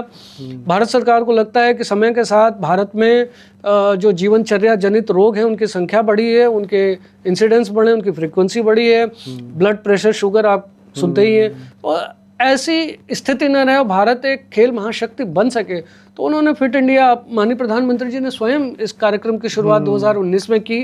और उनका नारा था कि फिटनेस की डोज आधा घंटा रोज, और अवेयरनेस फैले, लोग फिटनेस के लिए कुछ काम करें ताकि ऐसे जीवनचर्या जनित रोगों से बच सकें। तो इसमें बहुत सारा काम होता है। हम लोग अभी माननीय मंत्री जी के प्रेरणा से संडेज ऑन साइकिल का प्रोग्राम करते हैं, जो हर संडे को होता है। और हम लोग साइकिलिंग के माध्यम से संदेश देते हैं कि आप फिटनेस के लिए कोई ना कोई काम कीजिए। उसमें जुम्बा भी कराते हैं, योगा भी कराते हैं, रोप स्किपिंग भी होती है, बहुत सारे खेल होते हैं, बहुत सारे चीज़ें, मैराथन वगैरह हम लोग करते हैं। अभी इस बार हम लोग नेशनल स्पोर्ट्स डे माननीय मंत्री जी के आह्वान पे पूरे देश भर में एक integrated national sports day celebrate किया गया 3 दिन का, और जिसमें बहुत सारे लोगों ने पार्टिसिपेट किया। हम लोग का अनुमान है कि करीब 50 करोड़ की जनता इसमें किसी न किसी तरह से सम्मिलित रही है। अच्छा। तो बहुत सारी चीज़ें इसमें हो रही हैं। और इसके अलावा एक मेजर वर्टिकल है खेलो India talent identification and development. ये जो खेल हो रहे हैं, इसके अलावा खेल जहाँ नहीं भी हो रहे हैं, तो जो खिलाड़ी हैं उनमें से प्रतिभाओं को पहचान करना और उनको वजीफा देना, उनको संस्थान देना ताकि वहाँ पे फ्री में रह करके अपने खेल को निखार सके, कोच दिलाना। और जो सिस्टम में नहीं है उनके लिए भी, पोटेंशियल टैलेंट के लिए भी प्रयास करना, उनको आइडेंटिफाई करना, बच्चों को, उनको एक खेलों की सुविधा देना, कि कोच देना, स्ट्रेंथ एंड कंडीशनिंग देना, सपोर्ट देना, और उनको भी सिस्टम में ला करके भारत को इस लायक बनाना कि ये अंतर्राष्ट्रीय स्तर पे एक खेल महाशक्ति के रूप में जाना जाए। तो खेलो इंडिया का जो आप देख रहे होंगे कि ये 360 डिग्री एड्रेस करता है पूरे खेल इकोसिस्टम को। इस प्रकार का प्रोग्राम, इस प्रकार की स्कीम है ये तो बहुत बड़ा, बहुत प्रोग्रेसिव प्रोग्राम दिखता है, और गवर्नमेंट की तरफ से ये बहुत अच्छी पहल है। और आपने इतना विस्तार से बताया उसके लिए धन्यवाद। Thank you. क्योंकि ये तो है भी ऐसा प्रोग्राम जो कि डिज़र्व करता है ज़्यादा से ज़्यादा प्रमोशन, और ज़्यादा से ज़्यादा लोगों को जागरूक रह के इसमें भागीदार बनने ही चाहिए। क्योंकि हमारे पास एग्जाम्पल्स इतने अच्छे अच्छे नीरज चोपड़ा जी के तौर पे आए हैं, और ऐसे बहुत सारे खिलाड़ी हैं जो टैलेंटेड हैं लेकिन उनको मौका नहीं मिल रहा। ये बहुत अच्छी बात है कि सरकार इस मुहिम से ये पहल कर रही है और उनको मौका मिल रहा है। ऐसे मयंक जी, होता क्या है कि अभी डिजिटल दुनिया बहुत डेवलप हो गई, सोशल मीडिया में इतना कुछ आगे बढ़ गया है, एडवांस हो चुका है, सब चीज़ें आजकल ऑनलाइन ही मिल जाती है। तो ऐसे में साइबर क्राइम भी बहुत बढ़ चुका है।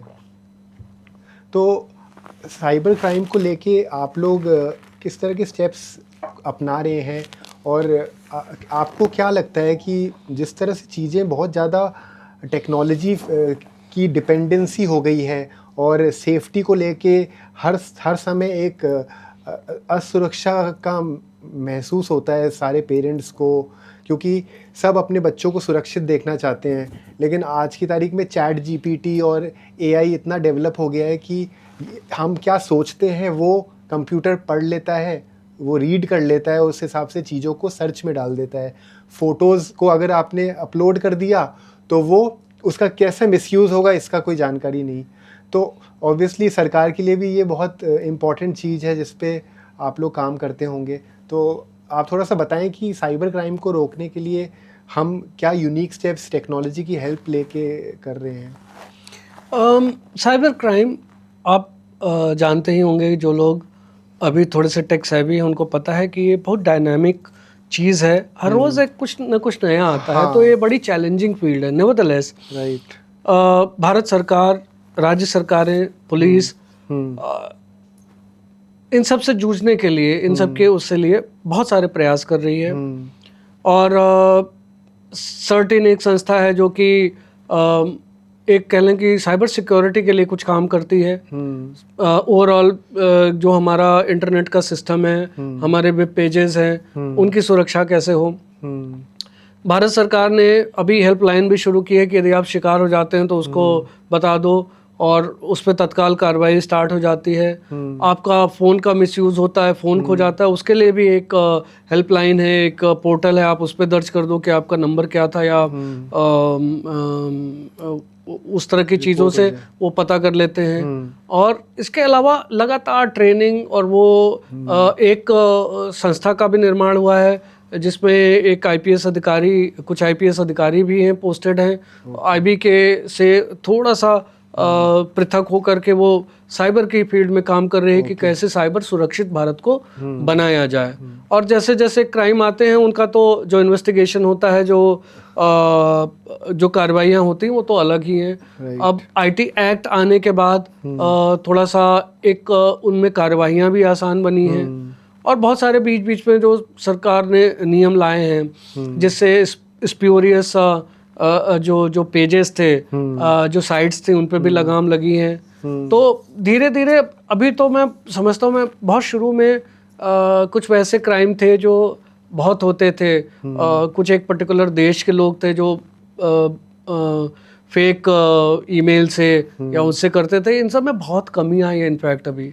लेकिन ऑन द अदर हैंड कुछ ऐसे साइबर क्राइम है जो बढ़ भी गए हैं। तो ये निश्चित रूप से, चूंकि डायनामिक चीज़ है तो बड़ी चैलेंज पेश करती है। और अच्छी बात यह है कि हमारे पास सुविधाओं की कमी नहीं है, हम जल्दी से उन पे ट्रेनिंग ले करके, या सामान ले करके, या इक्विपमेंट्स ले करके, या लीडरशिप क्रिएट करके उनसे तेज़ी से निपटते हैं। मयंक जी, एक सवाल हमेशा दिमाग में आता है कि हमारी जो मीडिया है वो कितनी जागरूक है और कितना सही तरीके से चीज़ों को पेश करती है, क्योंकि बहुत ही सेंसिटिव मुद्दे होते हैं जो कि पुलिस से संबंधित खबरें होती हैं। उन खबरों का मार्केट में गलत तरीके से उपयोग करना, उन बातों को गलत तरीके से पेश करना बहुत ही गलत चीज़ हो सकती है, देश के हित में नहीं हो सकती।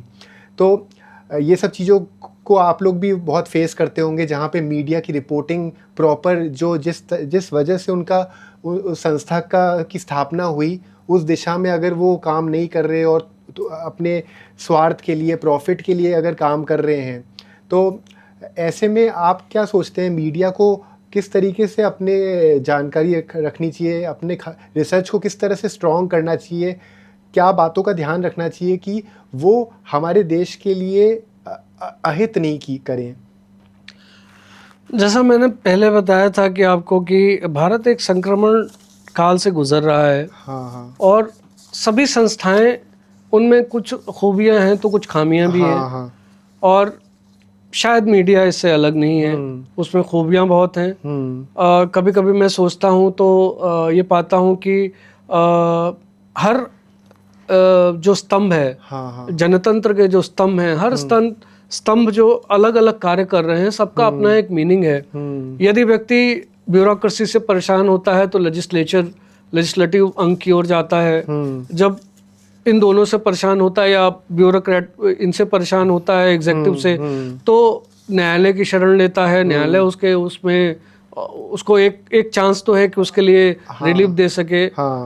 कभी एक मीडिया भी इसी तरह का एक अंग है जो रिलीफ भी प्रदान कर सकती है। और जैसा कि अभी जिस तरह का टाइम चल रहा है, जिस तरह का समय काल चल रहा है, संक्रमण की जो स्थिति है, तो कभी कभी इसका कुछ लोग निश्चित रूप से होंगे जो इसका भी मिसयूज करेंगे। बट मुझे लगता है कि मोर और लेस ये जो जनतंत्र के बहुत सारे जितने स्तंभ हैं, जितने अंग हैं, उनकी जो इंडिपेंडेंस बनी हुई है, उनका जो स्वातंत्र्य बना हुआ है, वो आम आदमी के हक में है, और इससे फायदा ही है। मेरे पास एक व्यक्ति के रूप में कोई सलाह नहीं है, मैं सलाह नहीं दे सकता इस मामले में किसी को। बस मैं सिर्फ ये देख सकता हूँ कि हर चीज़ का दुरुपयोग हो सकता है। वहाँ भी कुछ ऐसे स्वार्थी लोग होंगे, ब्यूरोक्रेसी में भी कुछ स्वार्थी होंगे, लेजिस्लेचर और व्हाटएवर अंग जो हैं, सब में कुछ ऐसे लोग होंगे जो उसको नुकसान पहुँचाएंगे।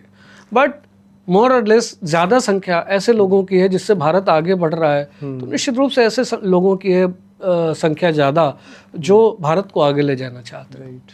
तो मयंक जी, जैसे एज ए यंग एस्पिरेंट जो अभी आईएएस की या आईपीएस की तैयारी कर रहे हैं, तो उनको आप क्या सुझाव देंगे कि उनको अपनी तैयारी में क्या चीज़ शामिल, क्या क्वालिटीज़ शामिल करनी चाहिए, उनको अपनी पढ़ाई किस तरह से करनी चाहिए कि ज़्यादा से ज़्यादा बच्चे सफल हो पाएँ इस कॉम्पिटिटिव एग्ज़ाम्स में? नहीं, ज़्यादा बच्चे तो सफल नहीं हो पाएंगे, जितनी सीटें होंगी उतने ही सफल होंगे। हाँ, मतलब जो आप वो गलती ना करें। I was kidding, of course.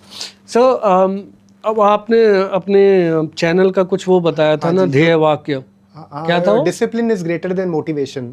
या so is greater than motivation पे तो नहीं, लेकिन discipline is one thing which is very important for this exam, because this exam is kind of unpredictable. Nobody can claim कि she would qualify number one.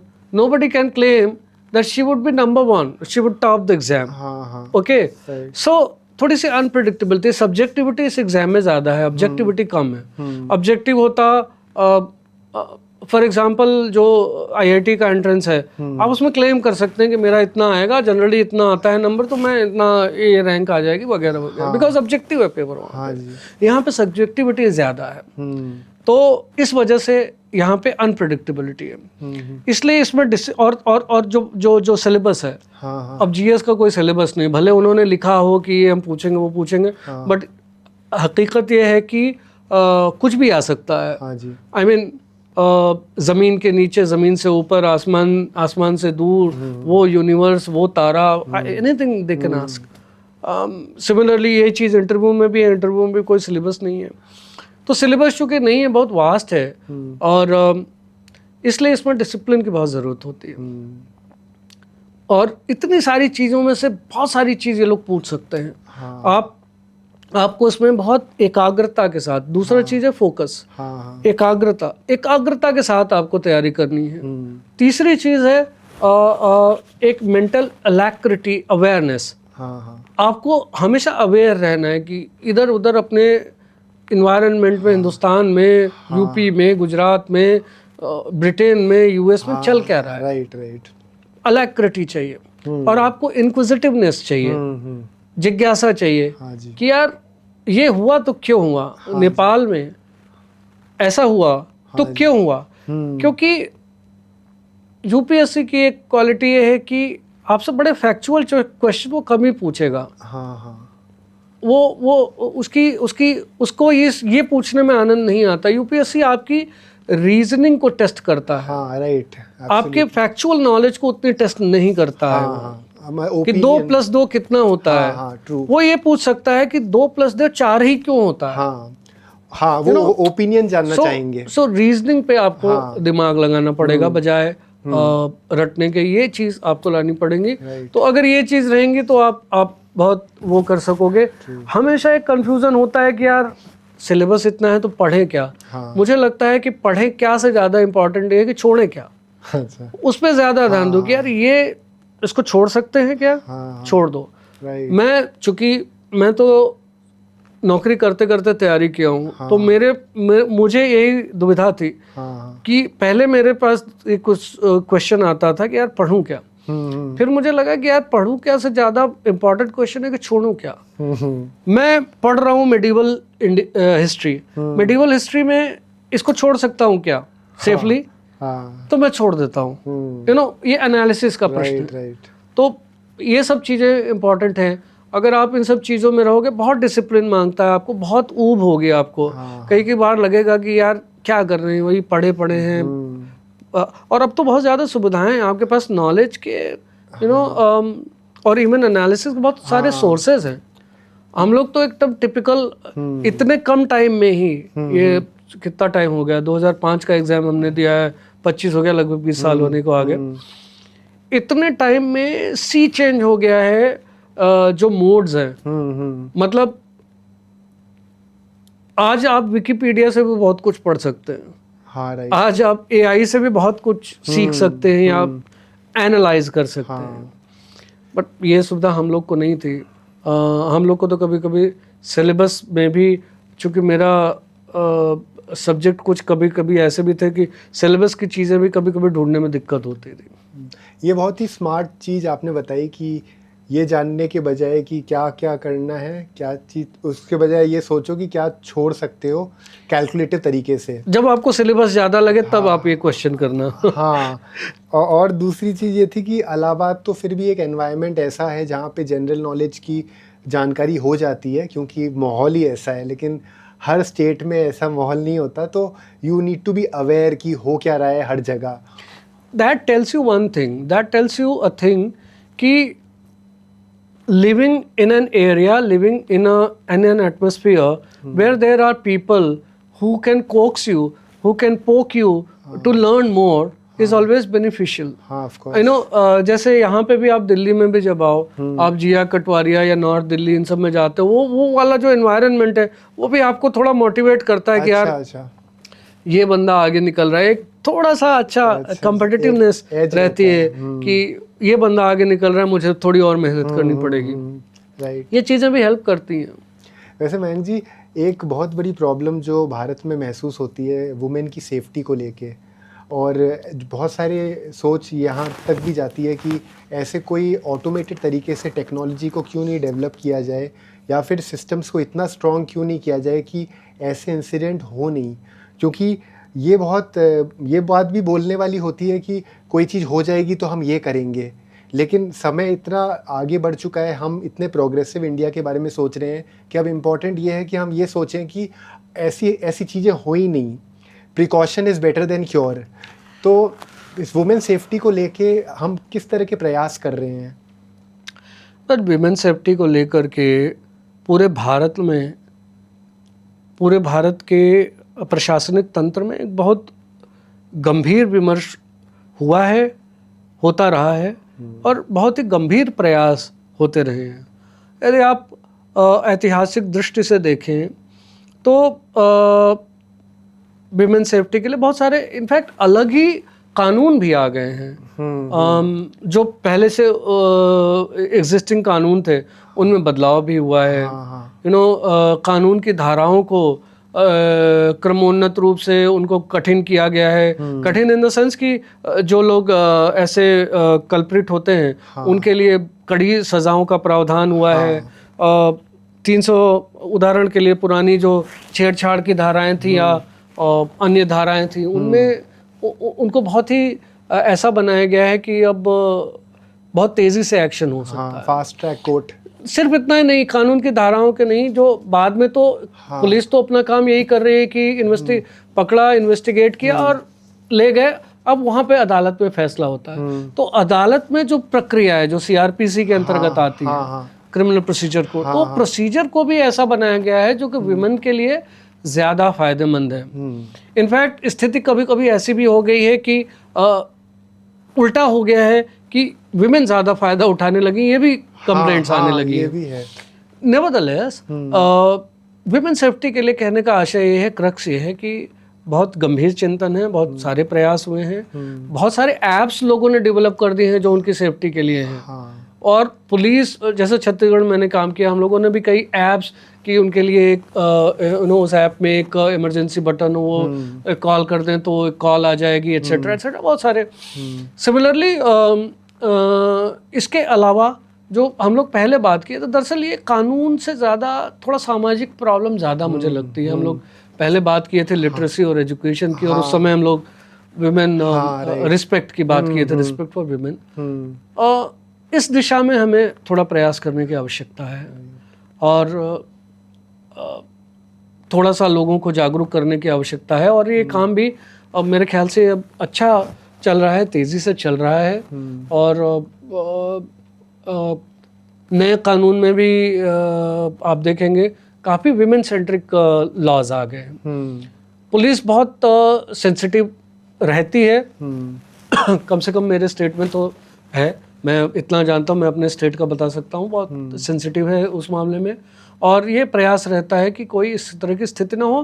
Preventive जो कार्य कर रहे थे कि लोगों में कानून का इतना खौफ हो कि कोई ऐसा कार्य करे ही ना, तो वो कार्य भी धीरे धीरे हुआ है। थोड़ा सा समय के साथ जो है प्रिवेंटिव एक्शंस में अब थोड़ी सी वो है, क्योंकि जैसे जैसे समाज उन्नत होता जाता है, लोग कंपैरेटिवली रिचर होते जाते हैं, तो थोड़ा पुलिस के प्रति डर थोड़ा कम होता जाता है, क्योंकि सबको पता है कि हम यहाँ से रेमेडी ले लेंगे, हम वहाँ से रेमेडी ले लेंगे। तो इस वजह से जो प्रिवेंटिव एक्शन है वो थोड़ा सा कम, उसका असर कम हुआ है। नेवरदलेस समाज थोड़ा सा जागरूक हुआ है, तो समाज भी इसमें रोल अदा करता है। अगर हम पुलिस की शक्तियों को ऐसा रखें कि पहले पुलिस के एक पुलिस की वर्दी से जो वो था ना, सम्मान कह लें या डर कह लें, आप जिस रूप में उसे अभिव्यक्त करना चाहें, तो उससे बहुत सारी चीजें प्रिवेंट हो जाती थी। इस स्थिति को पुनः लाना पड़ेगा। अभी हमारे क्या है कि ये जो क्रिमिनल स्ट्रक्चर है, इसमें बहुत सारे स्टेक होल्डर्स हैं। सिर्फ पुलिस के तेज होने से काम नहीं होता। पुलिस, जैसा मैंने बताया कि अदालत में जाएगा केस, वहां पे एक पब्लिक प्रोसिक्यूटर होता है, एक डिफेंस प्रोसिक्यूटर होता है।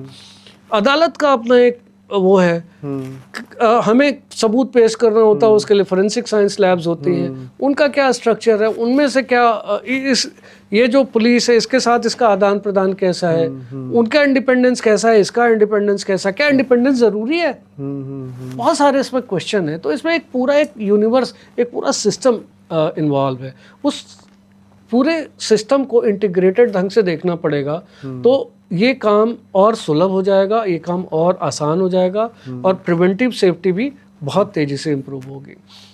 एक्चुअली एक बात ये दिमाग में आती है कि ये तो ठीक है कि जो बातें रिपोर्ट हो जाती है, जिसकी एफआईआर हो जाती है, उस पर आगे प्रोग्रेस हो जाता है, लेकिन बहुत बार ऐसा होता है कि कुछ चीज़ों की एफआईआर ही नहीं होती, रिपोर्टिंग ही नहीं होती।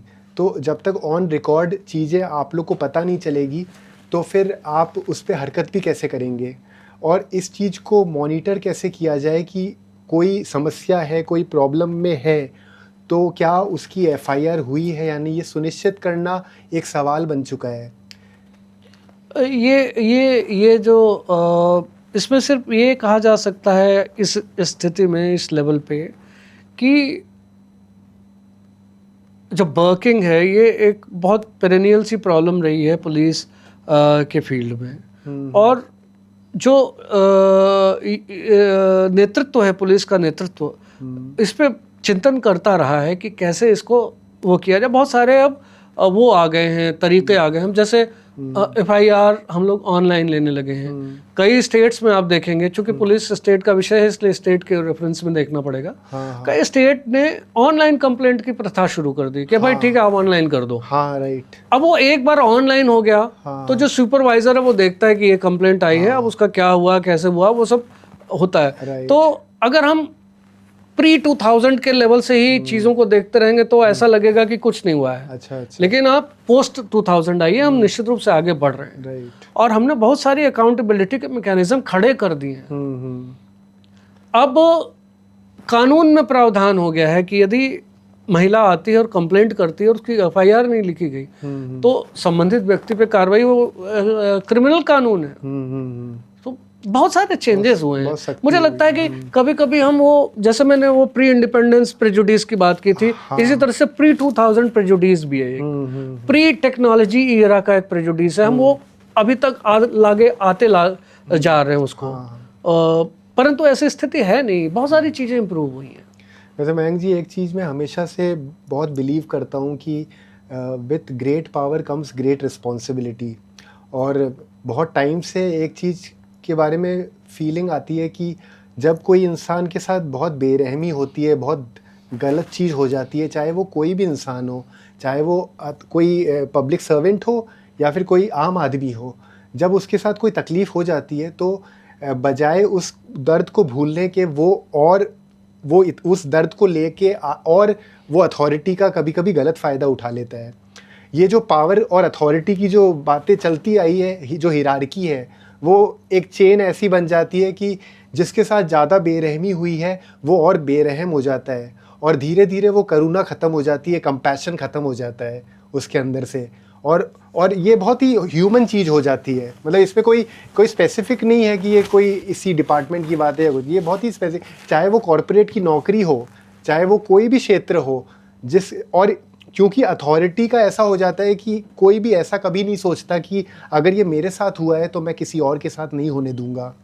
जो दर्द मैंने सहा है वो मैं किसी और के साथ नहीं होने दूंगा, इस नोशन के साथ कोई उस प्रिंसिपल के साथ कोई जीता नहीं है। लेकिन अगर वो उस सिद्धांत के साथ जीने लग जाएं तो ये जिस प्रोग्रेसिव इंडिया की हमारे माननीय प्रधानमंत्री सोचते हैं वो उस दिशा में हम और सोच पाएंगे। और तो क्या आपको लगता है कि इस दिशा में हम वैसे सिस्टम्स को सेट कर सकते हैं कि हम कोई नाइंसाफ़ी होने की गुंजाइश कम से कम कर दें? बाप रे, बहुत भयानक किस्म का सवाल है। बहुत मैंने बोला ना कि मैं तो चाहता हूँ कि मेरी इच्छा थी कि अपराध हो ही ना, पर हम जानते हैं कि सिंपलेस्ट सोसाइटी में, वो मैंने सिंपलेस्ट सोसाइटीज़ भी देखी हैं। छत्तीसगढ़ में ट्राइबल सोसाइटी हैं, बहुत सिंपल रहते हैं लोग, लेकिन सिंपलेस्ट टाइप की सोसाइटी में भी क्राइम होते ही हैं। तो लेकिन ये है कि हम उसको ज़ीरो करने की बात ना करें, हम मिनिमाइज करने की बात करें। जैसा है उसका कोई ऑब्जेक्टिव पैमाना नहीं हो सकता है, उसका कोई वस्तुनिष्ठ एक मानक नहीं हो सकता है कि इतना हो गया है, 1 लाख में 1 लाख की आबादी में इतना क्राइम हो गया तो अब ये ठीक है। So you can never say that. Okay, तो ये बहुत ही हमेशा एक सब्जेक्टिव मैटर रहेगा, एक ऐसा मैटर रहेगा जिसपे लोगों में हमेशा मत भिन्नता रहेगी कि यार कितने पे ये चीज़ ठीक है, क्या ऑप्टिमल है इसमें। परंतु जो आपके एक उसके बात करें, जो आपने एक जनरल बात कही है, जनरल बात में मैं ये कहना चाहता हूँ कि सारा सिस्टम वर्क तो इसीलिए कर रहा है कि हम मिनिमाइज कर सकें।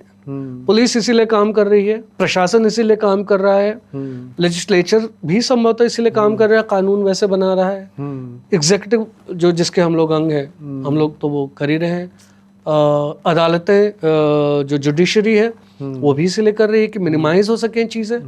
100% न्याय तो वो भी नहीं दे पाएंगे, यू नो। जिसे चौथा खंबा कहते हैं, चौथा स्तंभ, मीडिया, वो भी प्रिजम्बली ये कर रही है। तो सारा सिस्टम कर तो रहा है उस दिशा में। आपका सवाल व्यावहारिक से ज़्यादा दार्शनिक ज़्यादा लग रहा है मुझे, क्योंकि आपने बात उठाई कि जिसके साथ गलत हुआ है वो सोचे कि गलत ना हो। अब ये बड़ी बड़ी एक सोशल साइकोलॉजिकल चीज़ है। हर व्यक्ति अपनी परिस्थितियों का गुलाम है, या कह लें कि परिस्थिति उसका जो व्यक्तित्व है परिस्थिति जन्य है। साथ ही साथ जो माँ बाप की जो सिखलाई होती है, यानी जो पारिवारिक संस्कार होते हैं, उनका भी वो एक पुतला है, उसका भी। तो ये बड़ा सोशल साइकोलॉजिकल है कि कौन व्यक्ति इस तरह से रिस्पॉन्ड करेगा। अलग अलग सिचुएशन में अलग अलग पर्सनैलिटी के लोग, अलग अलग परिस्थितियों से आए लोग, अलग अलग पारिवारिक संस्कारों के लोग, अलग अलग जेनेटिक मेकअप वाले लोग अलग अलग बिहेव करते हैं। पर जैसा कि मैंने कहा कि बहुत पेसिमिस्टिक होने की बजाय हम ये सोचें कि भारत आगे बढ़ रहा है, समाज आगे बढ़ रहा है, तो ज़्यादा संख्या ऐसे ही लोगों की है जो चीज़ें इम्प्रूव करना चाहते हैं, जो प्रॉब्लम का हिस्सा नहीं है, जो सोल्यूशन देने वाले हैं। तो ऐसा भी बहुत बार होता है, क्योंकि हम हमेशा से ये सुनते आए हैं कि कानून की कोशिश ये रहती है कि भले ही किसी को सज़ा मिले नहीं मिले, लेकिन किसी निर्दोष को सज़ा नहीं मिलनी चाहिए। उनका उद्देश्य हमेशा से ये रहा है। लेकिन जब हम अपनी सर्च शुरू करते हैं, कोई चीज़ की तह तक पहुंचते हैं, पुलिस सिस्टम इतने अब ऑर्गेनाइज हो गए हैं कि उनका एक प्रोसेस बहुत ही बढ़िया हो चुका है कि वो पूरे तय तक जाते हैं, सारे सबूतों के हालात पे ही सब चीज़ों को तय की जाती है। लेकिन ऐसा भी बहुत बार हो जाता है कि हमने जैसे कोई चीज़ के कोई आपको हादसे के बारे में पता चला, अब उस हादसे के बारे में जब वो पता चला तो पहली एक्शन तो यही होती है कि वो पुलिस वहाँ मौके पे पहुँचती है और फिर तफ्तीश शुरू होती है। तो जब वो तफ्तीश शुरू होती है, वो प्रोसेस जो होता है, वो जैसे आप अपने ऑफिस में हैं, आपको ये, क्योंकि हर जगह सीसीटीवी कैमरा नहीं है ना, तो हम कैसे सुनिश्चित करें कि ये बहुत ही फेयर तरीके से चीज़ें, पूरा प्रोसेस तफ्तीश का प्रॉपर हो पाए कि किसी निर्दोष के साथ गलत नहीं हो जाए। क्योंकि जहाँ पे कैमरा नहीं है वहाँ पे इंसान का जो कॉन्साइंस है, जो वो अंदर से जैसा है, वो जैसा सोचता है, जिस तरह से वो दुनिया को देखता है, वो ही मायने रखती है। तो क्योंकि ये इतनी नॉर्मल बेसिक बात है कि किसी इंसान के साथ कुछ गलत नहीं हो जाए, उस चीज़ को सुनिश्चित करना लॉ एंड ऑर्डर का फ़र्ज़ है। तो आप समझते हैं कि इस चीज़ में अपन कोई सुनिश्चितता ला सकते हैं अपने कार्य से, अपनी टेक्नोलॉजी की मदद से, और मॉनिटरिंग का जो तरीका है वो और एडवांस हो जाए कि सब चीज़ों को अच्छे से ट्रैक किया जा सके। क्योंकि जब वो तफ्तीश शुरू होती है, वो दिन से लेके जब तक वो सज़ा होती है, इस बीच में क्या होता है, किस आधार पे चीज़ें होती है, ऑब्वियसली हमारे जो कानून सिस्टम है, जो जज मैं समझ गया आपका सवाल। Sorry, I am cutting short. मतलब एक्चुअली आप देखेंगे तो हमने किसी एक व्यक्ति को पावरफुल नहीं बनाया, एक सिस्टम काम करता है। पुलिस के वातावरण में थाना है, थाना जो है क्राइम को रजिस्टर करता है या कंप्लेंट लेता है और उसकी तफ्तीश करता है, उसकी इन्वेस्टिगेशन करता है। इनके ऊपर बहुत सारे सुपरवाइजर्स हैं। इमीडिएटली अब एक SDOP, sub divisional officer of police होता है, एक जनरल उसमें बता रहे हैं, कुछ जगह तो इंस्पेक्टर भी होता है, और इसके ऊपर एक एडिशनल एसपी होता है, इसके ऊपर एक एसपी होता है या डीसीपी होता है ना। इसके ऊपर एक आईजी होता है जो उस रेंज के, कई जगह डीआईजी होता है बड़े बड़े स्टेट में, उसके ऊपर आईजी, उसके ऊपर एक लॉ एंड ऑर्डर का या उसका एडीजी, और फिर डीजी। बहुत सारे लोग होते हैं। इसके अलावा चूंकि हमारा जनतंत्र है, और ये जनतंत्र में जो पब्लिक रिप्रेजेंटेटिव होता है, जो होम मिनिस्टर होता है, या जिसके पास भी पुलिस का हिस्सा है, कई जगह थोड़ा सा मॉडर्न सिस्टम है और वहाँ पे मुख्यमंत्री के पास स्वयं रहता है, तो बहुत सारे सुपरवाइजर्स हैं। और सुपरवाइजर का अपना एक आप अंग्रेज़ों की बहुत आलोचना करते हैं, लेकिन उन्होंने कर सकते हैं, लेकिन उन्होंने ये सिस्टम बड़ा सटीक बनाया था। अच्छा। उन्होंने सुपरविजन सिस्टम और पुलिस के जो सिस्टम होते हैं, जो प्रोसेसेस होते हैं, बड़े साइंटिफिक ढंग से बनाए थे। तो बहुत लेवल पे उनका सुपरविजन है। अच्छा। ये तभी ऐसी स्थिति आती है जब सुपरवाइजरी ऑफिसर डिलिंक्वेंट हो जाए या डेरेलिक्शन ऑफ ड्यूटी करे, जो अपने कर्तव्य को पूरा ना करे, तभी ऐसी स्थिति आएगी। अदरवाइज उनके ऊपर इतने ज़्यादा लेवल्स हैं कि जनरली नहीं आता। अब जैसे जैसे समय बीतता गया, चीज़ें ऑनलाइन होती गई, कंप्यूटर पे आ गई, अब फजिंग के अवसर और मैनिपुलेशन के अवसर और कम होते गए। शून्य नहीं हुए हैं, लेकिन कम होते गए हैं। तो मुझे लगता है कि ऑलरेडी काफ़ी एक वो है। इसके अलावा कई जगह पे तो अलग से शिकायत देने का भी प्रावधान है कि भाई आप संतुष्ट नहीं हो तो आप शिकायत कर लो। पब्लिक जो है एसपीज या डीसीपी से जाकर मिलती है और उनको बताती है कि हमारा केस था ये, इसमें कुछ नहीं हुआ, फिर एक्शन होता है। सो एक नया पैरेलल चेन और खड़ा हो जाता है, एक लूप खड़ा हो जाता है। वैसे ये पॉडकास्ट का मैं एंड बहुत ही इम्पोर्टेंट टॉपिक पे करूँगा, जो कि हेल्थ है। आज की तारीख में सब लोग इतनी मेहनत करते हैं, सफल होना चाहते हैं, आगे बढ़ना चाहते हैं, तो उस दिशा में सबसे इम्पॉर्टेंट चीज़ को नज़रअंदाज कर देते हैं, जो अपनी हेल्थ होती है। आपको देख के एक इंस्पिरेशन मिलती है कि हमें किस तरह से पहले अपना ध्यान रखना चाहिए ताकि हम बेहतर से बेहतर काम कर पाएँ। और आज की जैसे खबर है कि अपने ये वरिंद्र गुमान जी की डेथ हो गई, क्योंकि वो भी एक फिटनेस एक्सपर्ट थे और बहुत एक्सरसाइज करते थे। तो धीरे धीरे इस तरह से भारत आगे बढ़ता गया कि जो एक्सटर्नल अपीयरेंस है उस पे ज़्यादा तवज्जो दिया गया, लेकिन खुद का इंटरनली जो अपन कैरेक्टर की बात करते हैं, स्ट्रेंथ की बात करते हैं, जो आइडियोलॉजीज़ की बात करते हैं, जिस पे हम अपने आप को सामने रखते हैं, अपनी बात सामने रखते हैं, उन पे अब धीरे धीरे चीज़ें कम होती जा रही हैं। कि उसका एक कारण ये भी है कि हम नेगेटिव चीज़ों के पीछे की तरफ ज़्यादा जाते हैं, सोशल मीडिया के थ्रू नेगेटिव चीज़ें कंज्यूम करते हैं, ड्रग्स, अल्कोहल, ये सब चीज़ों की कंजम्पशन ज़्यादा होता है, तो हमारा जो सोच है वो थोड़ा नेगेटिव होता जा रहा है। तो हेल्थ को इतनी इम्पोर्टेंस नहीं दी जाती है। तो हमारे देश के युवाओं के लिए आप बीइंग एन इंस्पिरेशन थोड़ा फीडबैक दीजिए, कि सजेशन दीजिए कि उनको अपनी ज़िंदगी को किस दिशा में कैसे आगे बढ़ाना चाहिए ताकि वो इन नेगेटिव चीज़ों से दूर रहें, गलत चीज़ें कंज्यूम नहीं करें, मेंटली भी स्ट्रॉन्ग रहें। अपने आप को किस तरह से उनको अपनी लाइफ को आगे बढ़ाना चाहिए कि वो इस समाज के लिए प्रोग्रेसिव बन पाएँ। मैं खेलो इंडिया देखता हूँ और उसमें फिट इंडिया मैंने पहले भी आपको बताया है। हाँ। और फिट इंडिया का ही मूल मंत्र है कि लोग फिटनेस के प्रति जागरूक रहें, हाँ। फिटनेस की एक्टिविटीज़ करें। और सबको पता है, मतलब किसी को मुझे नहीं लगता बताने की आवश्यकता है कि स्वस्थ तन में ही स्वस्थ मन निवास करता है। और हेल्थ बहुत इम्पोर्टेंट, सबको पता है। हाँ। कुछ ऐसे डायनामिक्स हैं, कुछ ऐसे सर्कमस्टांसेस हैं जिसमें लोग ड्रग्स की ओर जाते हैं। और मैं अब चूंकि खेल में हूँ और मैं ऐसे बहुत सारे उनसे गुजरा हूँ, तो मैं दावे के साथ कह सकता हूँ कि ये वाला नशा है ना, सारे नशों में सबसे निकृष्ट प्रवृत्ति का है। मुझे नशा है खेल का। मैं चाहता हूँ कि मैं कुछ खेलूं और मैं नशा करूं। मान लो खेल का नशा करता हूँ।